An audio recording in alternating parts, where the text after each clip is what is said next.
So this is the guitar that I use. It's an Ibanez JBM 27, which is the 7-string Jake Bowen signature guitar from Periphery. It comes loaded with his Damasio Titan pickups. It's a 26.5-inch scale length neck with reverse headstock. Body is a mahogany with a maple top, and the neck is maple with a rosewood fingerboard. Comes with the locking tuners and double locking edge tremolo system. Right, so that's the guitar.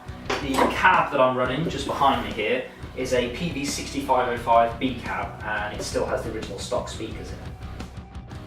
Right, so these are the racks that I'm running. The first rack at the top is the Firman power conditioner, which supplies clean energy basically to absolutely everything in this rack.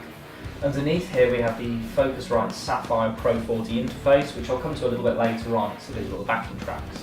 But the actual amp that I'm running is this, which is the Kemper profiling amplifier.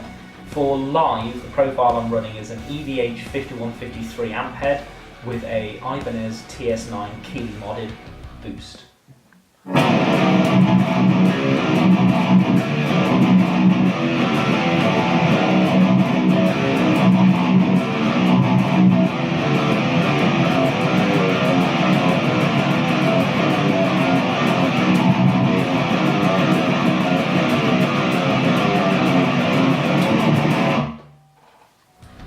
In the studio, alongside the EVH KEELEY, I'm running a FRAMUS COBRA as well.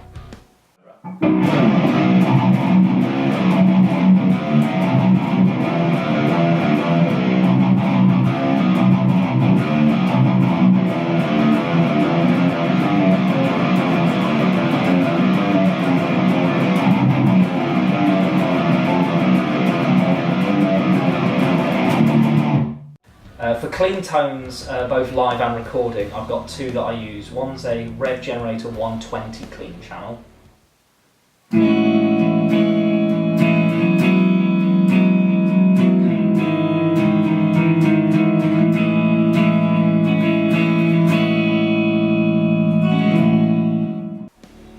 the other's an ambient pack from STL, which is their Sky Dreams pack.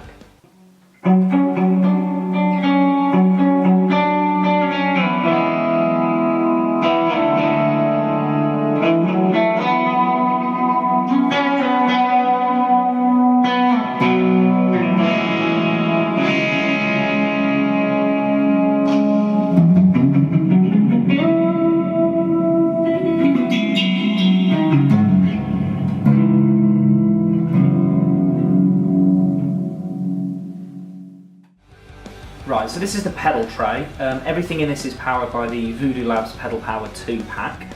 You can see my Line 6 G30 relay here, which is, does the wireless for all the guitars. But this is all the effects that I run, basically. The Boss Super Phaser I use on the chorus for State of Decay. The Electroharmonic Small Stone, which I absolutely love. I use it on crunch channels. It adds a really nice texture to everything.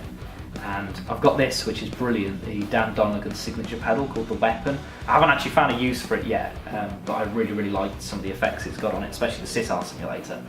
And then the last thing in the pedal tray is the Maxon OD9, which doesn't get used live, but if I do profile amplifiers, I do tend to put that in front of it.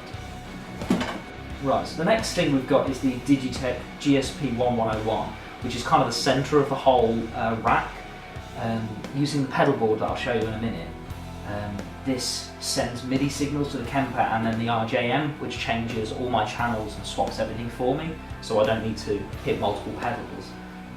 Aside from that as well, on my distortion channels, this has an amp driver which boosts the mids, and that output goes to an ISP decimator to stop any more hiss coming through.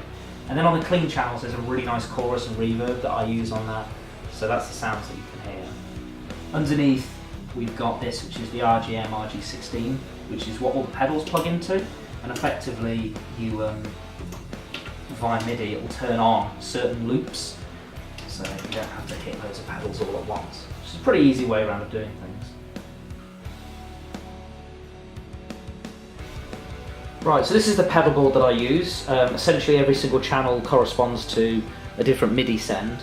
And then I've got the expression pedal here, which does like wahs and volumes and whammies and everything. So it's a really simple floor unit. It's the Digitech Control 2, and all the duct tape is optional, obviously. Right, so the last bit of this rig is the interface and the in-ear section of the rig. Basically live, me and Sarah, we've got in-ear headphones in, which feeds us a click track and also the vocals and the guitars as well. So we always know what we're doing in each song. And essentially how we do that is we've got the Sapphire Pro 40 interface, which takes the feed from the Kemper, Simon's Helix and Neve's vocals and puts it into my laptop. So this is the screen that I see when I've got the laptop up, and using this EXS24 instrument that I've built, triggered with an Akai sample pad, each different pad starts a different song, and that song will send click to my in-ears and Sarah's in-ears, and it will send any backing tracks we need out to the front of house.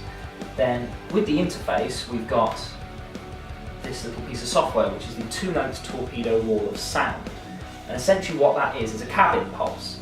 So the Kemper and the Helix audio will go into that, it'll emulate the cab that we've got on stage so we can hear them in the in-ears basically. So we've got click, guitars, vocal also runs through that, and then all you hear out the front is any synth noises or strings that we've got in the song. And it's a really cool way of making sure the shows are consistent in length and consistent in tightness as well.